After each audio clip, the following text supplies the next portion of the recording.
particular, porque va a ser este formato.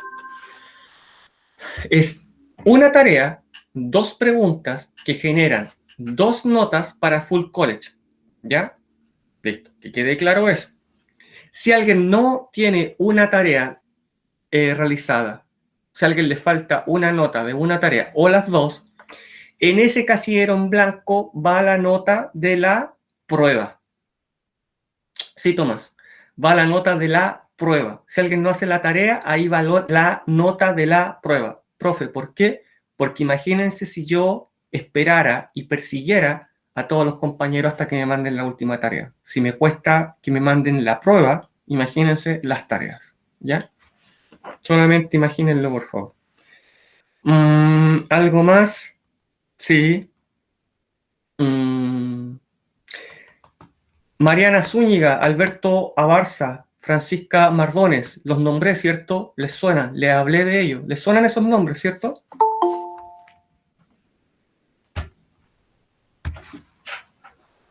Mariana Zúñiga, Alberto Abarza, Francisca Mardones, ¿les suenan esos nombres, cierto? ¿Sí? ¿Les suenan esos nombres?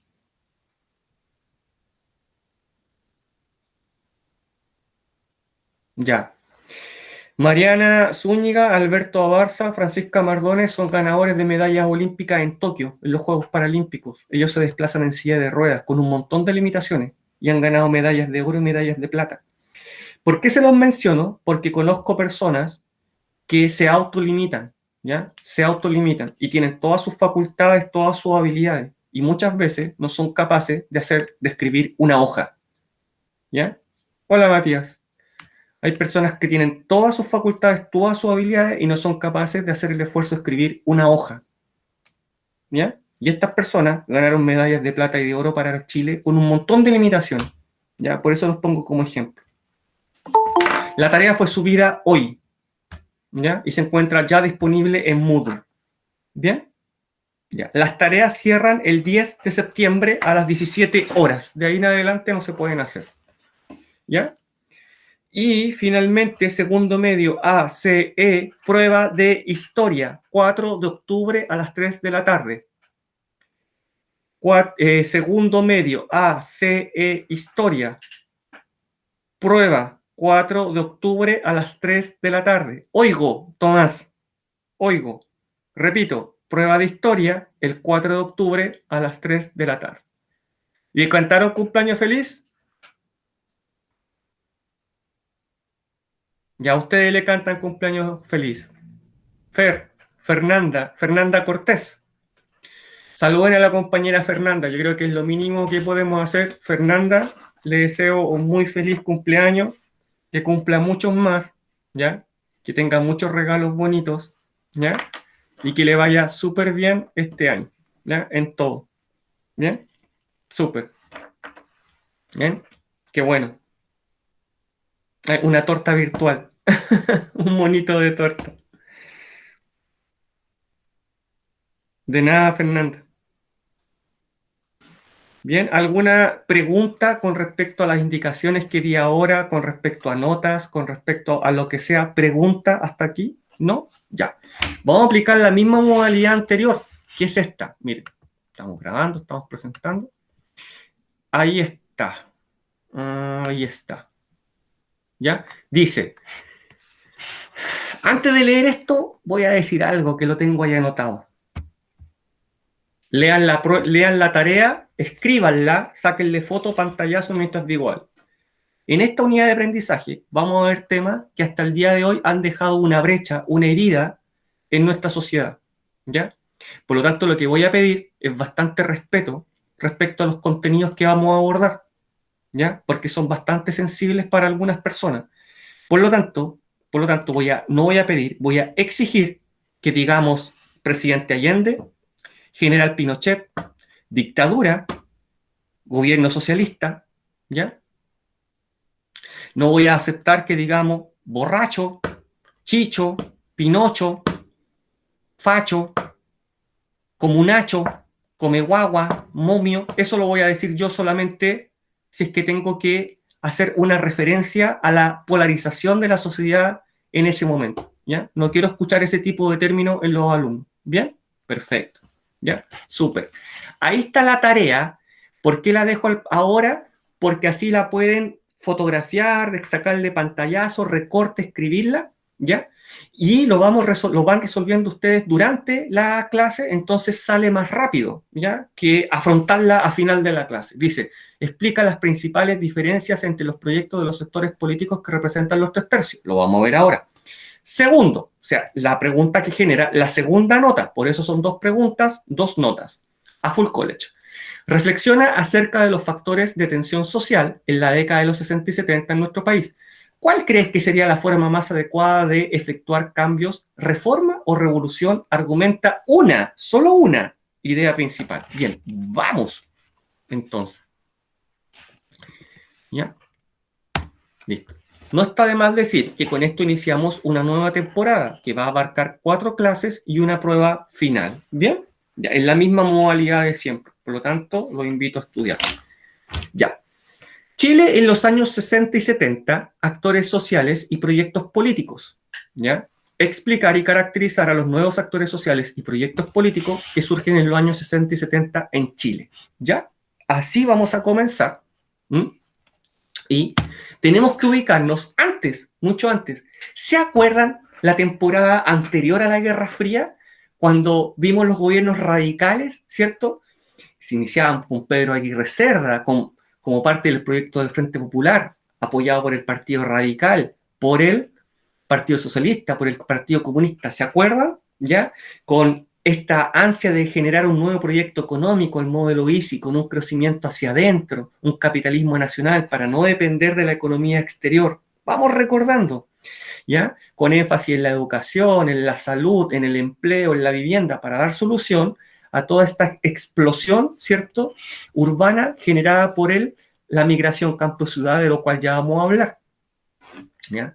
También, paralelo a eso, recordemos que hay un estado de bienestar, ¿sí?, que gasta mucho dinero, un estado muy grande, intentando hacerse cargo de todas estas áreas claves que ya he mencionado. Es sucedido por Juan Ríos Morales y posteriormente por Gabriel González Videla, ¿cierto? Con Gabriel González Videla se acaban los gobiernos radicales y asume como presidente don Carlos Ibáñez del Campo, por segunda vez entre 1952 y 58.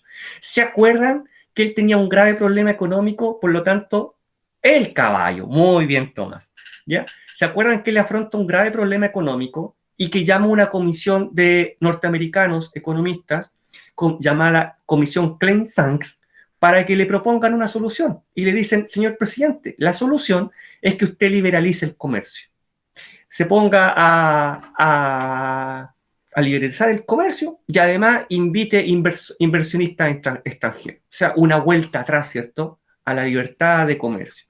Y además tiene que dejar de fijar los precios, dejar de fijar el salario. Él lo intenta. ¿Y qué ocurre? La batalla de Santiago, que termina con muertos y heridos. Por lo tanto, se echa pie atrás y dice, bueno, ya no voy a implementar estas medidas. Pero ¿se acuerdan que era la primera medida de liberalización de la economía? ¿Recuerdan? Bueno, ahí quedamos. ¿Se acuerdan que ahí quedamos con esa imagen de esta señora que intentaba meter adentro de un gran refrigerador que se llamaba congelamiento de precios? ¿Se acuerdan de esa imagen? Y que la señora representaba la inflación con la cual ya no podía combatir. ¿Se acuerdan de esa imagen? La señora que trataron así como de meter a la fuerza. Ahí quedamos y después nos fuimos a la Guerra Fría. Todo lo que vamos a ver ahora ocurre en contexto de Guerra Fría, pero Chile. ¿Ya? Nos tomamos el avión y nos devolvemos a Chile. Atrás quedaron los gobiernos radicales, que hay que estudiarlos para comprender lo que pasa, el gobierno de Carlos Ibáñez del Campo, y ahora se vienen estos 3 grandes proyectos. ¿Bien? Bien. Hay factores de tensión social. Estamos al final del gobierno de Carlos Ibáñez del Campo, o sea, 58. ¿Ya? Ahí estamos. ¿Bien? Nos damos cuenta, la sociedad se da cuenta, el país se da cuenta, que hay factores de tensión social y económico. Por un lado, fracaso del modelo ISI. ¿Qué se esperaba de este modelo? Un montón de expectativas. No íbamos a depender más del extranjero, íbamos a generar productos acá, ¿cierto? No íbamos a depender más de los préstamos, íbamos a potenciar la industria nacional, ENAP, ENAMI, ¿cuál otra? La empresa de la energía eléctrica, ¿cierto? Y ANSA, grandes industrias. Pero finalmente nos damos cuenta que no cumple con la expectativa. Iba a haber una primera etapa, ¿cierto? Una primera etapa de industrialización liviana. Íbamos a elaborar ropa, zapatos, ¿cierto? Algunos electrodomésticos, para generar el dinero, para luego pasar a la segunda etapa pesada. ¿Se acuerdan? De industrial, altamente tecnologizada, creando tractores, maquinaria, y no se logró. ¿Ya? No se cumple con la expectativa. Y además no se rompe con la dependencia económica, porque si bien se creó el Yagán, ¿cierto? El auto, el motor, había que encargarlo a Francia. El repuesto a otro país, a Estados Unidos. El préstamo a Estados Unidos. La gomita del repuesto, del resortito, había que encargarlo quizá a Alemania. Nunca se terminó, ¿ya? Se rompía algo y había que encargarlo de todas maneras a otro país, ¿ya? Por otro lado, para poder solventar el gasto, el altísimo gasto del estado de bienestar, normalmente veíamos un estado de inflación porque o había que pedir dinero prestado con una alta deuda pública, ¿cierto? O había que imprimir dinero. Por lo tanto, un estado de permanente inflación. Por lo tanto, este modelo, a fin de cuentas, produce pocas cantidades de baja calidad y altos precios, por lo tanto, no puede competir con los productos que llegan desde otros países. ¿Ya? Listo. En lo social, como este modelo no da la cantidad de divisas que se requieren para mantener el estado de bienestar, hay un descontento social generalizado. ¿Se acuerdan las imágenes, cierto? De las poblaciones callampa, ya. No se resuelven los problemas sociales porque este estado de bienestar, por mejor que yo lo haya pintado al principio, no llega a toda la gente. Y hay sectores excluidos que simplemente están en la indefensión absoluta y viven en una choza, un cuchitril, a la orilla del Sajón de la Guada. Por lo tanto, continúa esta segregación social y espacial. Hay barrios para pobres y barrios para muy pobres que ni siquiera son barrios, o sea, son un asentamiento informal de casas, de casuchas, ¿ya? Porque el estado de bienestar, insisto, no llega a los sectores populares, ¿ya? Al mismo tiempo, continúa la migración campo-ciudad, esto que yo les he explicado que es permanente, ¿cierto? La señora Juanita con don Pedro, que vivía en el terreno del patrón, ¿cierto? Del patrón de fondo, y que estaban destinados a servir en ese lugar eternamente, ¿ya? Le dicen, oye viejo, vámonos a la ciudad. Allá dicen que se crearon fábricas, industrias, están haciendo unas cajas así con colores que la gente se mueva adentro. Vámonos para allá, porque aquí no hay futuro para nuestros 8 hijos, no hay futuro para ellos, por lo tanto, vámonos para allá, ya van a aprender a leer y a escribir y a lo mejor van a llegar a poder estudiar en el colegio. Pensemos, recordemos quién aquí iba al colegio, recordemos la cantidad de analfabetos que les mostré, recordemos quién sabía leer y escribir, más o menos equivalente a ser astronauta hoy en día el que sabía leer y escribir, sumar y restar, o las 4 operatorias, ese era Super Saiyajin, ¿ya? Además, hay una política habitacional y laboral inadecuada porque la cantidad de casas que hay no da abasto, por supuesto, para gente que viene llegando con un burro y 2 gallinas desde el campo. No pueden comprar y no pueden arrendar una casa, tienen que arrendar una habitación, un cuarto redondo, un cité, un conventillo. Eso continúa a imagen y semejanza del tiempo de la cuestión social. ¿Ya? Del conventillo de las lavanderas de principios del siglo XX que les mostré, ¿cierto? Y por lo tanto la gente, donde vive, finalmente recurre al último recurso, la población callampa, que proliferan, ¿cierto? Proliferan normalmente a la orilla del Zanjón de la Guada, y que luego van a evolucionar en estas tomas de terreno que también les mostré y les comenté, tales como La Victoria o población, la Bandera y otras, ¿cierto? Miren, ahí está nuevamente esa tabla que muestra la evolución, ¿cierto?, de las poblaciones callampa, del 52, en el que vivían 75.000 personas en poblaciones callampa, hasta 1973, donde vivían 500.000. Ahí falta un cero, son 500.000. Por lo tanto, esto se lee así. 18 de cada 100 personas en Santiago vivían en una población callampa. Imagínense eso, por favor, ¿ya? Por lo tanto, hay un aumento paulatino. ¿Bien? Ante esta situación, ante esta terrible situación, surgen nuevos actores sociales, que es parte del objetivo de nuestra clase. ¿Y quiénes son estos nuevos actores sociales? Miren, fíjense bien que esto está en la prueba. ¿Ya? Surgen nuevos actores sociales de parte del mundo del trabajo, ¿ya? Del parte del mundo del sindicalismo, de los movimientos sindicales. Recordemos que en la Edad Media los trabajadores se agrupaban en gremios para proteger sus productos, su producción, sus precios, ¿cierto? En la Edad Media, los gremios, ¿cierto? Estos gremios luego evolucionan en los sindicatos. Sindicatos, recordemos que es aquella institución, ¿cierto?, que regula la relación entre el empleador y el trabajador, ¿cierto? Y genera recurrentemente demandas salariales, ¿cierto? Súbanme el sueldo y mejoras laborales, elementos de seguridad, jornada de trabajo, los guantes, el casco, necesitamos la cremita, el bloqueador solar en verano, ¿ya? Regula la relación. Y se agrupan en algo que se llama CUT, Central Única de Trabajadores. ¿Por qué pongo énfasis en única? Porque hoy día también hay una CUT, pero se llama Central Unitaria de Trabajadores. Aquí es única y surge en 1953. ¿Y qué papel juega, profesor? Agrupa a los grandes sindicatos del país. Por lo tanto, imagínense el poder que tienen. ¿Qué pasa si dicen hay paro de camiones y paralizan todo el país? Se paraliza la economía, ¿ya? Porque eh, el movimiento de productos dentro de nuestro país se realiza por medio de camiones, ¿ya? Por lo tanto, si ellos lo decidían, podían ir a huelga, podían ir a paro, ¿cierto? Imagínense de camiones, paralizar todo el país. Toma fuerza, ¿ya? Es un nuevo actor y surgen nuevas demandas. No solo esto, sino que surgen demandas a través de los pobladores. ¿Qué pobladores? Los que viven ahí, a la orilla del Sanjón de la Guada, en pésimas condiciones, en sectores excluidos, totalmente vulnerables, donde sacan agua de ese zanjón que les mostré. ¿Se acuerdan la señora que sale metiendo el jarro al zanjón? ¿Ya? ¿Qué exigen ellos? Bueno, claro, nuevas políticas habitacionales, o sea, yo requiero un lugar digno para vivir. Por lo tanto, recurren a las tomas de terrenos.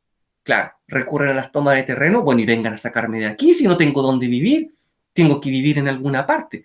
Entonces salen del Sajón de la Guada, recurren a las tomas de terreno, la Bandera, la Victoria y otros, ¿ya? Y desde ahí generan las demandas y se comienzan a realizar asentamientos más formales. Ya, quédense aquí y comiencen aquí a edificar. Y este sí que es un nuevo rol protagónico, ya un nuevo actor, el de los estudiantes universitarios. Pregunto, ¿en este momento la universidad era gratis o se pagaba?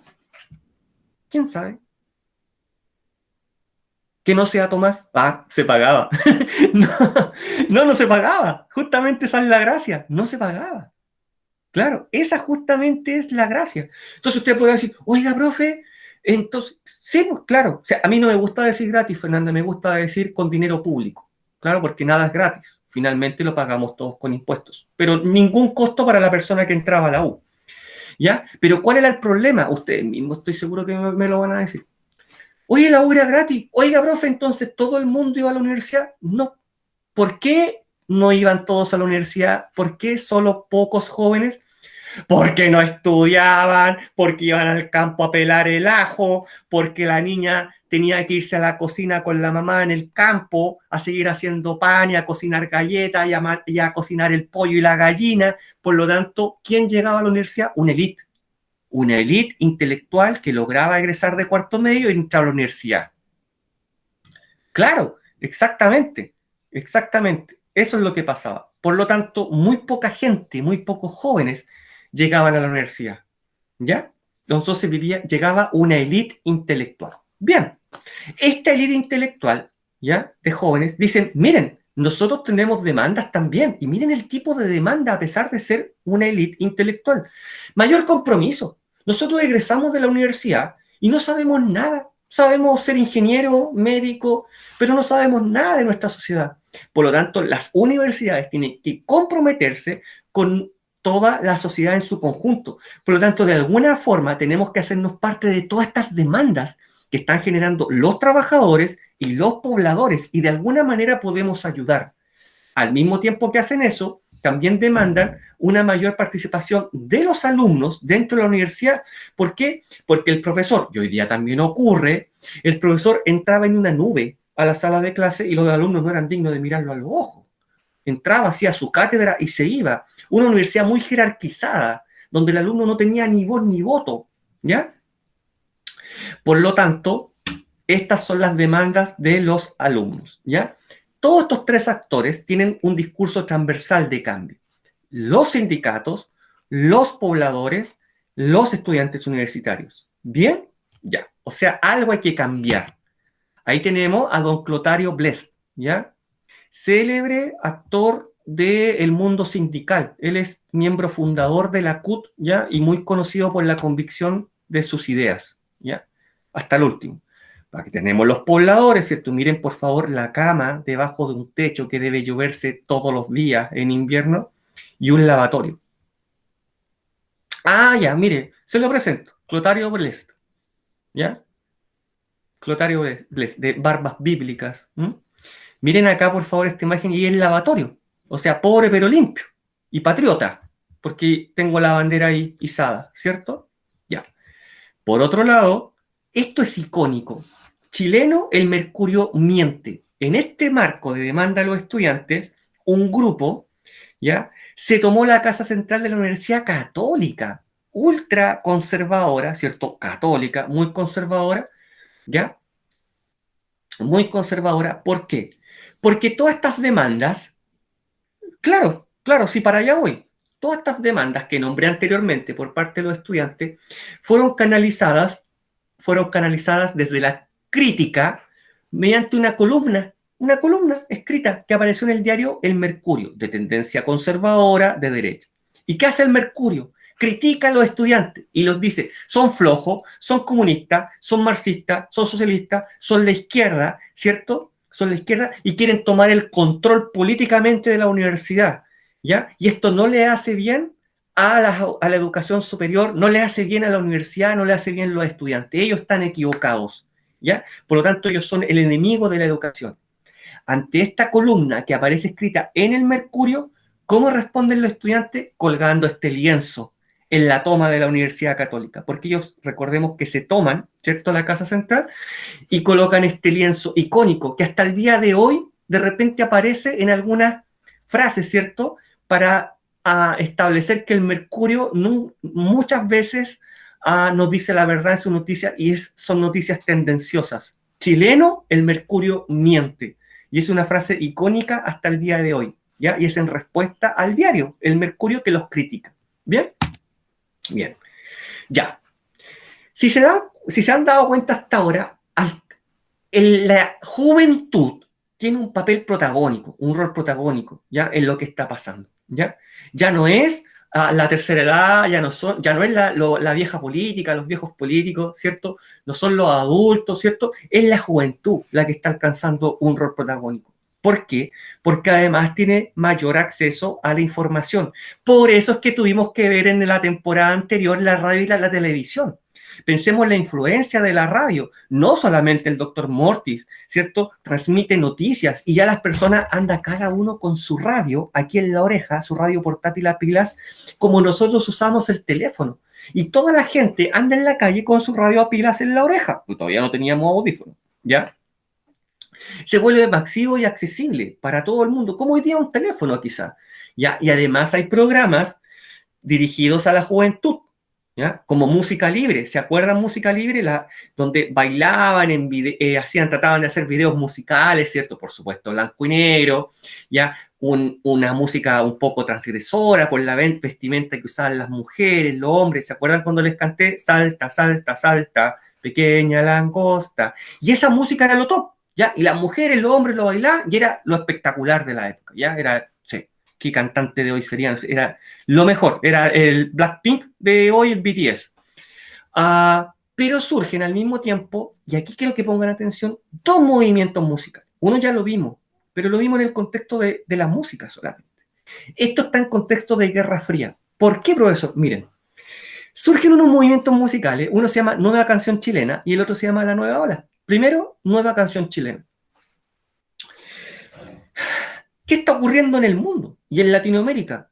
Guerra Fría, ¿cierto? Impacto de la Guerra Fría a través de la Revolución Cubana. Estamos mirando lo que pasa en Cuba, ¿ya? Y muchas personas, jóvenes, idealistas, ven que esa es la solución, ¿ya? Por lo tanto, surge esta nueva canción chilena como una música con compromiso social, con raíces nacionales, ¿cierto? Es una canción de protesta, contraria al sector que no quiere cambiar nada, contraria al capitalismo, contraria al libre mercado, a favor del socialismo. Es una música más de izquierda. Veamos, por favor, los autores. Violeta Parra, la conocemos, ¿cierto? No me hagan cantar.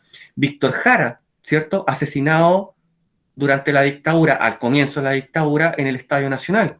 Quilapayún, muy conocido por su música y sobre todo por la cantata Santa María de Iquique, que hace alusión a una matanza de obreros del Salitre en Iquique el 21 de diciembre de 1907. ¿Conocen algo de lo que estoy hablando? Violeta Parra, Víctor Jara, Quilapayún. Violeta Parra, folclorista, ceramista, escultora, tejedora, compositora, empresaria. ¿Qué más puedo decir de ella? Expuso en el Louvre, en Francia. Finalmente, y lamentablemente se suicidó. Canciones más conocidas, Gracias a la vida, ¿cierto? ¿Ya? Violeta Parra. Por lo tanto, ¿qué representará esta nueva canción chilena? Un lado del mundo bipolar, una forma de ver el mundo. Por otro lado, la nueva ola. Es de influencia extranjera, es lo que llega a Chile desde Estados Unidos principalmente, desde Elvis Presley, el rock, ¿cierto?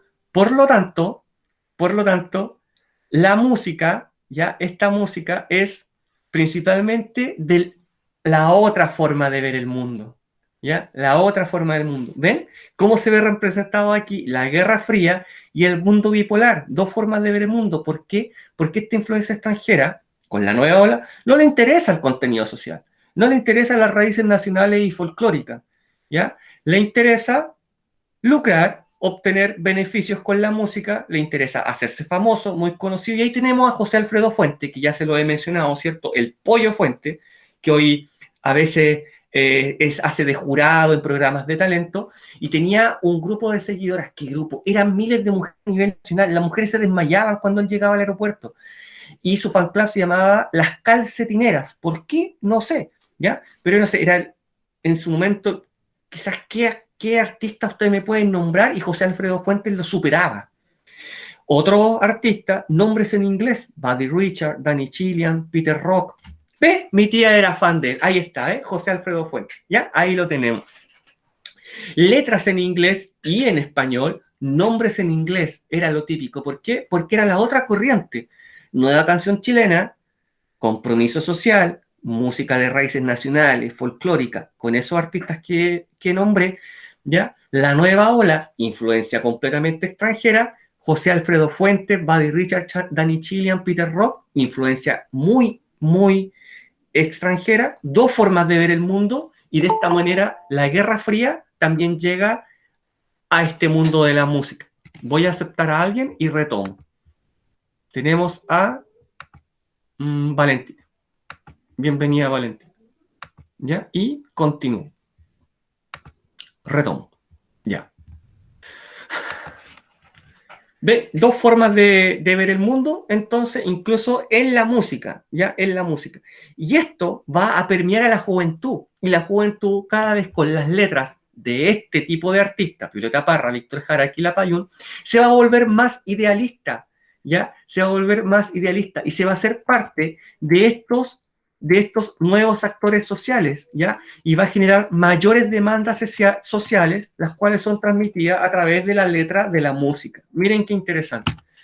Ya, ahí te la tenemos, ¿cierto? Tenemos programa Música Libre, miren Largo la Falda, transgresor para la época conservadora, a la maestra Violeta Parra, ¿cierto? Gracias a la vida, y la portada de la revista Ritmo, y ahí tenemos al Pollo Fuente, ¿cierto? Ya está. Vimos, entonces, la demanda de los nuevos actores sociales. Vimos cómo permea la juventud y se hace patente, incluso se expresa a través de la corriente musical, ¿cierto? Ahora viene la respuesta del mundo político. ¿Cómo responde el mundo político de los 60 a esta demanda? Primero, recordemos que hasta el 52 gobierna Gabriel González Videla, el último de los presidentes radicales, ¿ya? Pero recordemos que él tiene el problema de la ley maldita, promulga la ley maldita, ¿ya? Que excluye de los derechos políticos al Partido Comunista, ¿cierto? Los relega incluso a un campo de concentración en Pisagua, vamos recordando, y esto marca la decadencia, ¿cierto?, de los gobiernos radicales. Se considera que es un traidor, ¿ya? Por lo tanto, es necesario un cambio en la política. ¿Por qué? Porque el Partido Radical con esto pierde el centro político debido a que se le consigna como un traidor del Partido Comunista que lo había apoyado para llegar al gobierno. Ante esta situación surge un nuevo partido político, que ya se lo había mencionado yo en una diapositiva, porque este partido político surge de algo que se llamaba la Falange Nacional, que tiene como símbolo una flecha roja, como en forma de cruz, pero que termina en flecha hacia arriba. Y se va a llamar, hasta el día de hoy, la democracia cristiana, que es el centro político, ¿ya? Es el centro, ¿ya? Pues hablamos de la política del péndulo, porque todo va a comenzar a depender de la democracia cristiana que está en el centro. Por lo tanto, todas las decisiones, igual que un péndulo, en algún momento pasan por el centro político. Y algunas veces la democracia cristiana, se han dado cuenta, vota por proyectos de la derecha y otras veces vota por proyectos de la izquierda, si bien actualmente juega por el lado izquierdo. ¿Ya? Pero ¿qué propone la democracia cristiana en ese momento? Su propio proyecto político, a diferencia del Partido Radical que pierde el centro político, su propio proyecto político, pero sin obtener apoyo de nadie. Nosotros somos capaces de llegar con un presidente, ¿cierto? Un candidato presidente que triunfe en las elecciones. No necesitamos a nadie más, tenemos nuestro propio proyecto político, ¿ya? Pausa con la DC, con la democracia cristiana. Pausa ahí porque algo va a pasar. Miren, en general, el mundo político tiene consenso en que se necesitan hacer cambios. Por lo tanto, tiene consenso en el fondo, ¿cierto? Todos los políticos están de acuerdo con esas demandas sociales y económicas de esos nuevos actores. Todos, sin excepción. Bien, están de acuerdo en el diagnóstico, sí hay que generar cambios. Hay problemas y hay que generar cambios. Pero estamos totalmente en desacuerdo en la forma. Son irreconciliables. Ninguno permea al otro, ¿ya? No se mascan ni se tragan. Hay tres proyectos políticos totalmente diferentes el uno del otro. Por lo tanto, van a surgir los 3/3 de la política. ¿Por qué 3/3? Porque 3/3 conforman un entero, ¿cierto? Entonces, como son tres proyectos políticos, 3/3. Ya. Uno de izquierda, uno de derecha y uno del centro político. El centro político, ya lo mencionamos, la democracia cristiana, ¿cierto? Ya está. Características de estos tres proyectos políticos en lo general son excluyentes.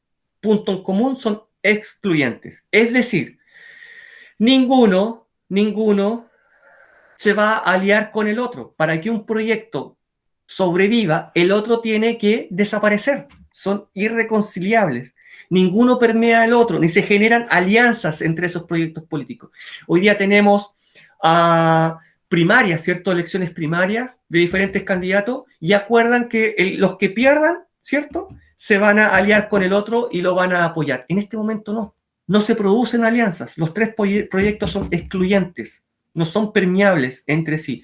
Por lo tanto, va a surgir una gran polarización política, que de este momento en adelante es cuando ustedes ven que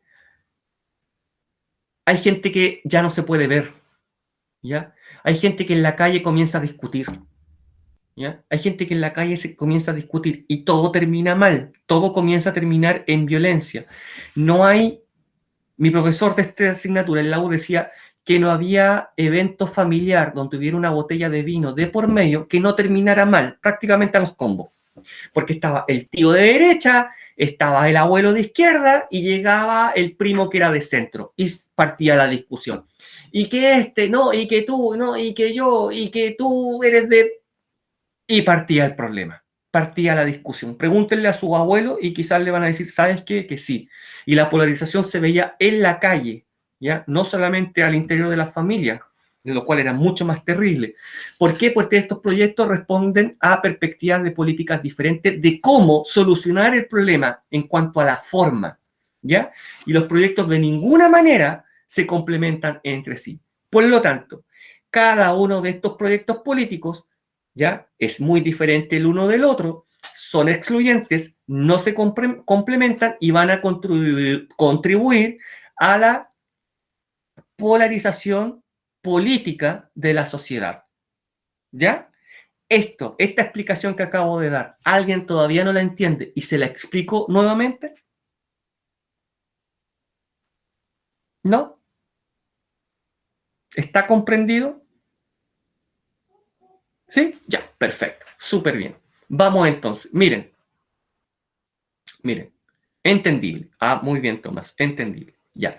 ¿Cómo se van a ver representados desde este momento en adelante en el gobierno estos tres proyectos políticos, estos tres tercios? Quizá alguno lo sepa. Miren, no es casualidad que lo haya puesto en ese orden y no de izquierda a derecha. Los puse de derecha a izquierda a propósito. Profesor, ¿y por qué? Porque justamente les presento a don Jorge Alessandri Rodríguez, hijo de don, ¿sí? De él. Es hijo de Cielito Lindo. Es hijo del León de Tarapacá. No lo diga, no lo diga. Claro, es hijo de Cielito Lindo, del León de Tarapacá. Ahí está, el hijo. Se ha pasado tiempo. Sí, sí, siempre me lo han dicho, toda la vida. Pero el hijo se parece más. Yo me parezco más al hijo que al papá. ¿Ya? Yo me parezco más al hijo que al papá. Este caballero, ¿de quién es hijo?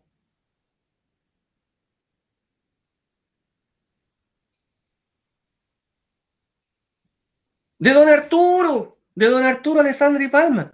Él es el hijo y miren, gobierna Chile del 58 al 64. Este caballero está puesto a este lado, sí, está puesto a este lado porque es el presidente del proyecto de derecha. Porque si se dan cuenta, cada uno de los proyectos logró llegar con un presidente. Miren, interesante. Entonces, el presidente de la derecha es don Arturo Alessandri Rodríguez, representa ese proyecto. No por nada, es ingeniero, militante del Partido Nacional y representante de la derecha. Ya vamos a caracterizar el proyecto. Bien. ¿Quién lo sucede a él? Lo sucede don Eduardo Frei Montalva. ¿Conocen al hijo? ¿Conocen al hijo? ¿Les suena el hijo? Podría ser, aunque no soy budista, pero podría ser. Quizás en mi otra vida fui presidente. ¿Quién sabe? Ya. Bueno, Eduardo Frei Montalva es el papá de Eduardo Frei Ruiz Tagle, que también fue presidente de Chile en la década de los 90. Miren, y Jorge Alessandri, hijo de Arturo Alessandri. Bueno, mire, tiene dos profesiones, es abogado y periodista, y es el militante de la democracia cristiana. ¿Se acuerdan que yo les dije que la democracia cristiana proponía llegar ellos sin apoyo de nadie con su propio proyecto a la presidencia?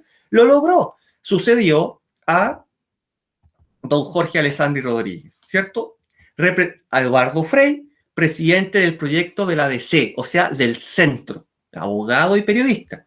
Y posteriormente, el presidente Salvador Allende, médico, ojo, el abuelo, dato, el abuelo fue el director del servicio médico del Ejército de Chile durante la Guerra del Pacífico, Ramón Allende Padín. Bueno, dato al margen. Militante del Partido Socialista y, por supuesto, representante de la izquierda del 70 al 73. No es casualidad, por lo tanto, que las fotos estén puestas de derecha a izquierda. Cada uno de estos presidentes representa a uno de los tres proyectos políticos que son irreconciliables entre sí y que lograron llegar al gobierno. ¿Cómo los caracterizamos? Ya vamos. Momento. Por lo tanto, aquí se ve completamente representada la Guerra Fría. Los tres tercios representan completamente el mundo bipolar de la Guerra Fría. Miren, este caballero, ¿cierto? El presidente Alessandri, 58-64, como es de la derecha, él trae el proyecto de la reforma. ¿Se acuerdan cuando ustedes tuvieran que explicar esta lámina? Decíamos reforma o revolución. Es el presidente que trae la reforma. Lo vamos a hacer por la vía democrática, a través de la reforma, por medio de los votos en el Parlamento. Va a ser lento. Vamos a reformar el país, pero de esa forma, reforma. Luego viene el proyecto de centro, donde este caballero, como es de centro, toma algo de la derecha, toma algo de la izquierda. ¿Y qué dice él? Vamos a hacer, y que es su lema de campaña, vamos a hacer una revolución. ¿Bien? Toma algo de la izquierda. Vamos a hacer una revolución, pero en libertad. Su discurso es la revolución en libertad. Vamos a hacer una revolución, pero no a balazo, no de manera totalitaria, no de manera autoritaria, ¿ya? Lo vamos a hacer también por la vía democrática. Yo fui elegido por la vía democrática, dice Frey, ¿ya? Por lo tanto, no vamos a imponer un gobierno socialista, el cual expropie todos los terrenos, todos los medios de producción. No, revolución, ¿cierto? Pero en libertad, ¿ya? Donde cada uno pueda elegir. Y finalmente, el otro extremo de este mundo bipolar lo vamos a tener con el presidente Salvador Allende, que va a gobernar del 70 al 73. Y su proyecto es de revolución, ¿ya? Pero una revolución bastante particular porque tampoco va a ser al modo de Cuba, ¿ya? En que en Cuba se llegó al poder a balazos, ¿cierto? A través de una revolución por las armas. ¿Por qué? Porque el presidente Allende propone un proyecto de revolución socialista a la chilena, como le gustaba decir a él, con sabor a empanada y vino tinto, que al menos en principio parte de manera democrática porque es elegido democráticamente, no a balazos tampoco. Pero él dice, vamos a hacer una revolución, compañero, ¿ya? Y aquí las cosas van a cambiar, ¿ya? Pero por la vía democrática. Vamos a generar cambios revolucionarios, pero por la vía democrática. Esta foto, ya no necesita más explicación, ustedes ya me la explicaron a mí, ¿cierto? Mijita, ¿qué vamos a bailar hoy? Le dice, bailaremos al compás del che, che, che, le responde Latinoamérica, ¿cierto? Porque van a bailar al ritmo de la Revolución Cubana, ya no al ritmo de Estados Unidos. ¿Y con quién se va a concretar? ¿Con qué proyecto se va a concretar esto que dice la niña que es Latinoamérica? Con el proyecto del presidente Allende. Esta propuesta que les traigo con esta diapositiva, ¿se ha comprendido? ¿Hay alguien que le explique, que quiere que le explique algo puntual nuevamente? Me lo dice. Por eso es que vamos bastante más lento y paso a paso. ¿Ya? Trato de explicarlo de la mejor forma posible. ¿Sí? Matías. Otro Matías. Mayre. ¿Sí? ¿Se entiende? Fernanda. ¿Comprende en el día de su cumpleaños? ¿Sí?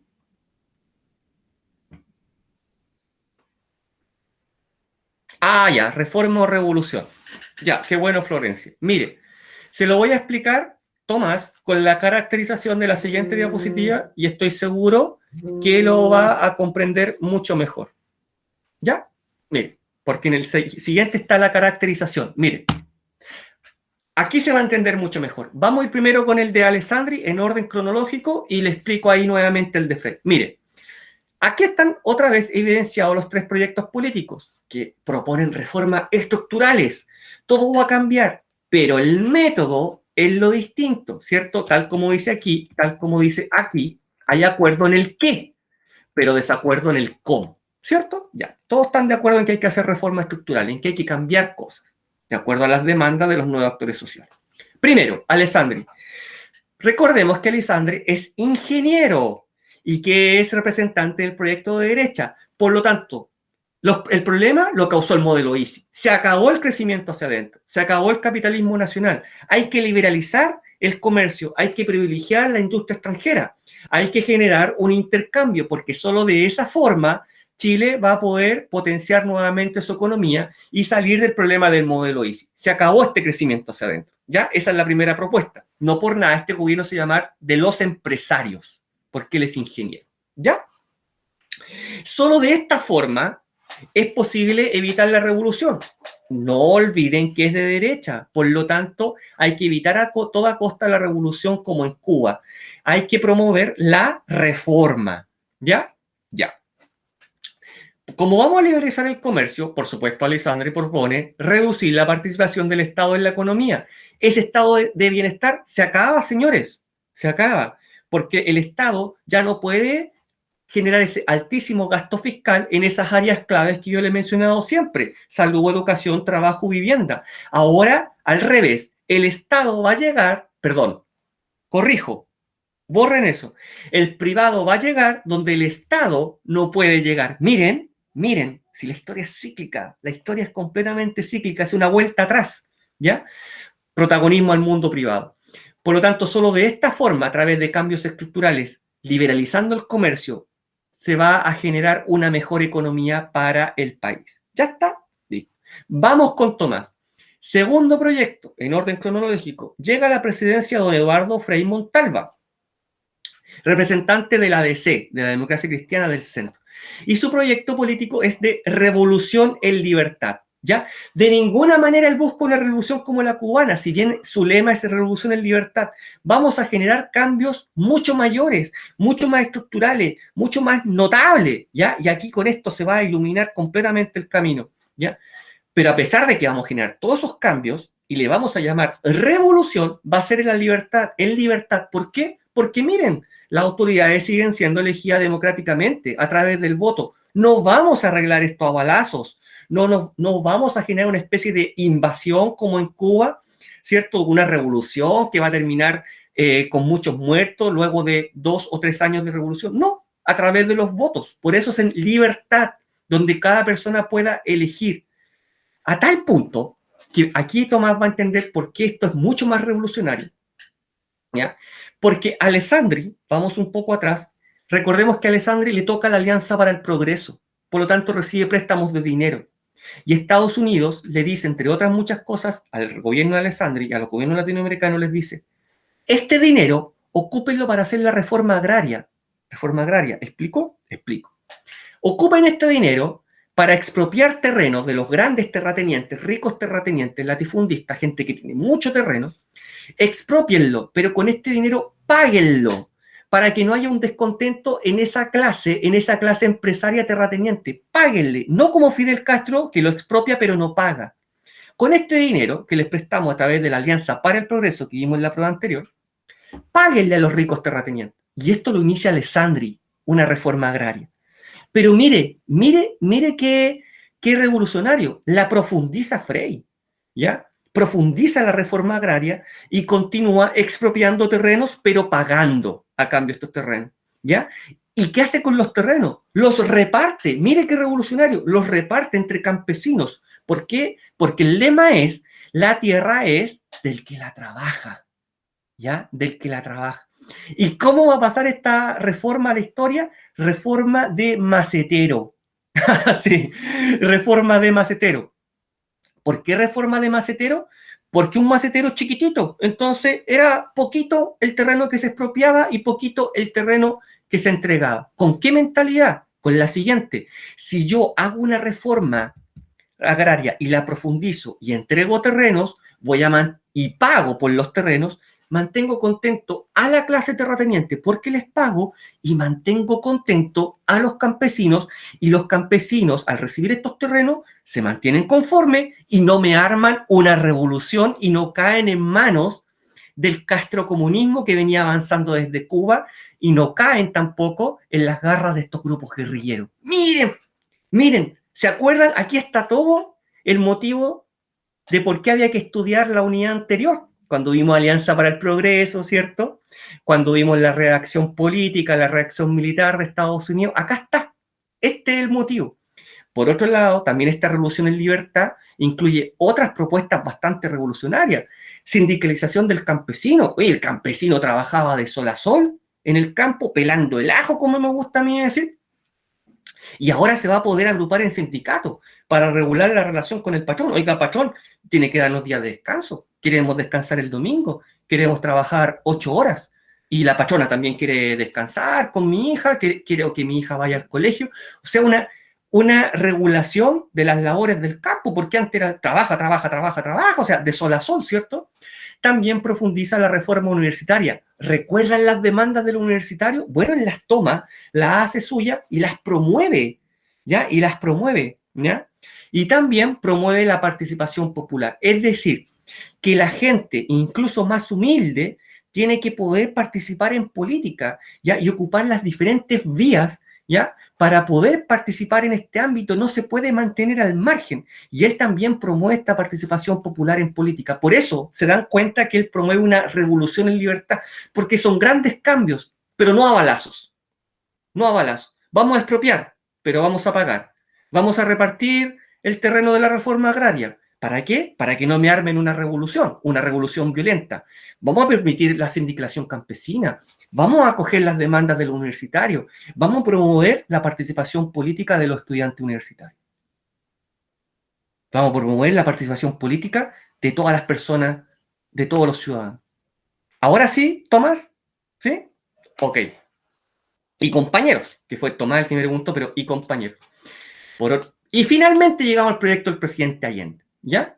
Tercer proyecto, que es el proyecto de la izquierda, y él propone una revolución, ¿cierto? Socialista, por eso que él propone una vía chilena al socialismo, pero a la chilena, con sabor a empanada y vino tinto. Él dice, el socialismo no se va a imponer a balazo y tampoco se va a imponer por decreto, sino que a través de las acciones que nosotros vamos a realizar, la gente se va a dar cuenta, al menos esto resulta muy bien al principio, que se puede imponer un socialismo por la vía democrática. Recordemos, dato, él es el primer presidente en el mundo socialista elegido democráticamente. Miren, es el primero. Después van a ir muchos más, ¿cierto? Incluso en Chile. Pero él es el primero que es elegido democráticamente. Y él, ya, adentrándonos en nuestro gobierno, que no es lo único que vamos a ver, pero adentrándonos en su gobierno, él profundiza reformas, ¿ya? Profundiza reformas que llegan a ser muy revolucionarias. ¿Por qué? Porque, por ejemplo, él profundiza la reforma agraria, ¿ya? Pero ya no paga. Ya no paga. ¿Ya? Y muchas de estas expropiaciones de terreno se realizan a balazo. ¿Por quién? Por parte de grupos revolucionarios, que ya vamos a ver como el MIR, Movimiento de Izquierda Revolucionaria, ¿ya? Y se realizan tomas de terrenos de latifundio de forma violenta, ¿ya? Por lo tanto, se profundiza en esta revolución que él no quería que se realizara, pero finalmente se realiza. Por otro lado, estatiza industria estratégica. Mejor ejemplo, el cobre, hasta el día de hoy, ¿cierto? Codelco, ¿ya? Codelco, la empresa chilena del cobre, el cobre es chileno, el cobre es explotado por capitales chilenos, ¿ya? Por lo tanto, todo ese dinero que se obtiene queda aquí en Chile, ¿ya? Es para el fondos fiscales. Y es expropiado, ¿cierto? Toda esa industria del cobre de extranjeros y no se paga a cambio. Sí, ahí comienzan problemas, ¿ya? Pero estatiza la industria estratégica. Por otro lado, crea un área de propiedad social. ¿Cómo explicamos esto? Brevemente. Hay una fábrica de plásticos, ¿ya? Y se determina que es un área estratégica, esa industria.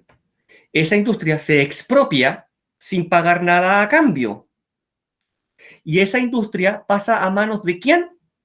Del Estado. Pero ¿quién la administra? ¿Ya? ¿Quién la administra? ¿Quién se hace cargo? Los mismos trabajadores.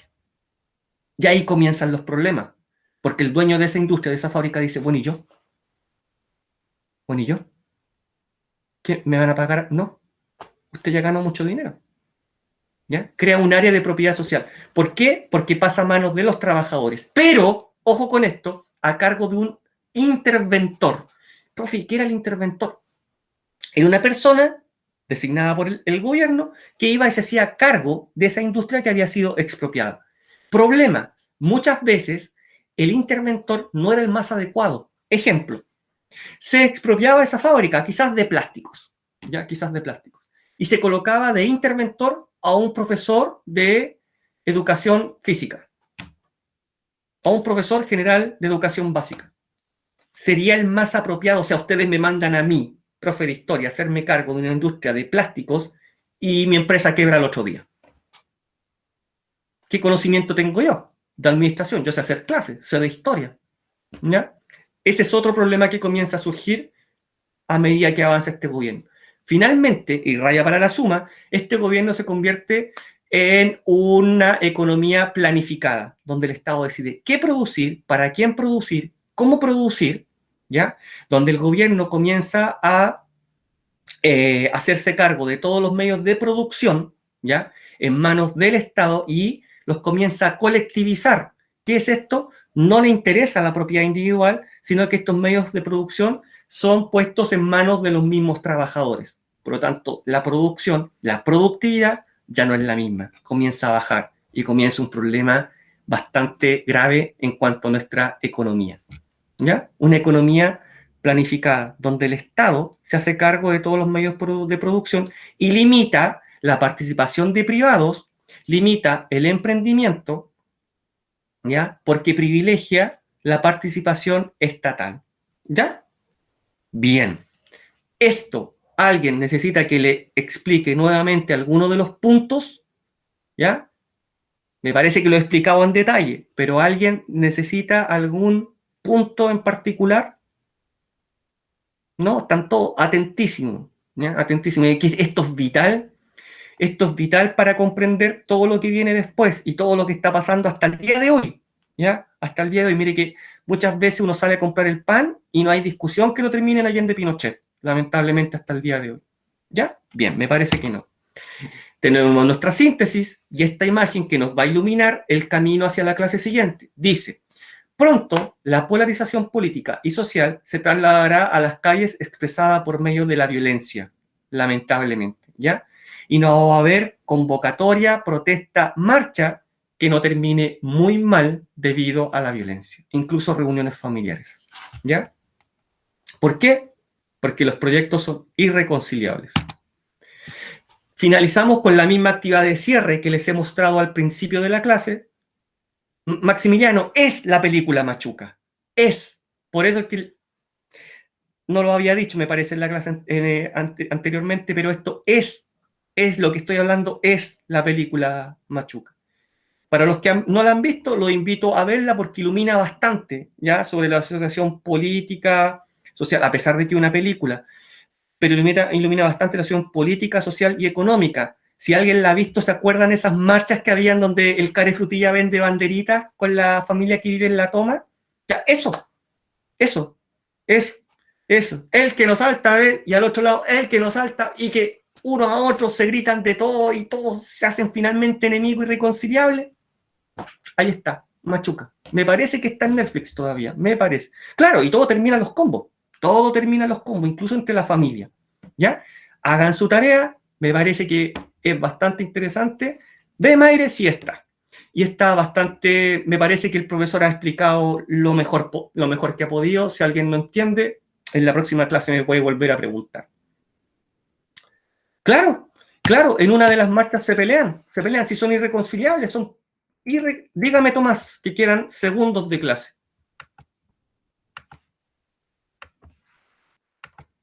No he pasado lista todavía.